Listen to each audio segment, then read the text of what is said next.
tali ko kan an ka foli be bela jele biye juma ye mekalo klem gwani wolonfla ambalma o bisimila malak chuka don kibaru keneka bi kibaram bambulo kada kuloka ore Tombouctou yem polisi ule utege da moto zone je kulu dokan ni ayre la kafoko école karamo ko klem mbala kibaram sirama ulu konne ayre kafo ko Tombouctou dugu yere konnala ko ulu konika polisi so ko o ye wuli ka jodo boloda sabla ko moto mina ulu kon kun jale do Tombouctou dugu konnala o sababu yala ulu kon ka sege umun konnala ulu tara utege da moto zone je kulu dokan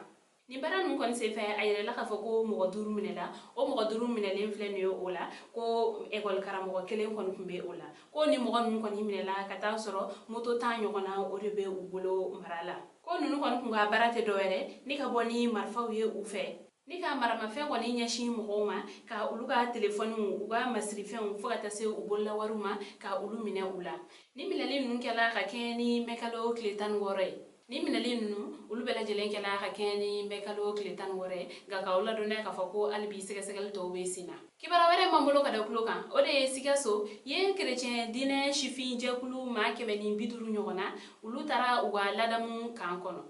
kibara nsirama ulu konne ayire ka fo ko sigaso église protestante ko shifi ma kebeni biduru nyogona ko ayire la ka fo ko nunu do bora mallayano ko do wera kon fene bora togo ko nunu kon de tara kan kono o kan kon te doere wala sa ladam o kon inta bolo bela jele be se ga ire ni shifin jagulun na kaseka uga ma korea ko labe uga buna ramade ya o se ka sinsin chuka na ka tablo chama kon yire ula wala sa sinima ulu kon kaseka ke ma koro nymoy ni kaseka sira nyumando demsen wera kon fene koro kibara were mambulo kada kuloka ore arabate mele sanji o ne cheli bake agelo kibara msirama ulu konne ayire gafo ko sanji baro kon nana agelo mekalo kle muganduru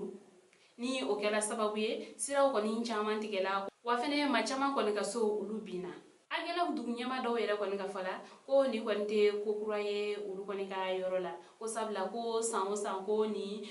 cheli sugun ne beke ka sababu ke sanji ko mo yere kon fene kele fleni ko a cheli koni ko abarka boyana ko sabe kuna foni kunchela kibara wara mambulo kada kuloka ore duanza jatike wale tabaw ulu ye siratike dugutagala ula kibara msirama ulu konne ayire kafo ko mekalo klem ganduru jatike wale tabado ni ayire la kafo ko marfa kon me ni man nun kon bulo ulu kon tagara agelok aleni gaw chelala ni ga sira kon tige dugutaga karunye ka ayire ula ko u kon shitena sekateme ko ni karin nun kon ubega seki unola wa ni marfatigi nunu kon ma da uma o klala ka ni mo nun kon la donya ka fo ko fo kalo kele nyogana ko mobli kon tena boli ni sira en kon ka ni o era kon ye mali sira ba tan woro nay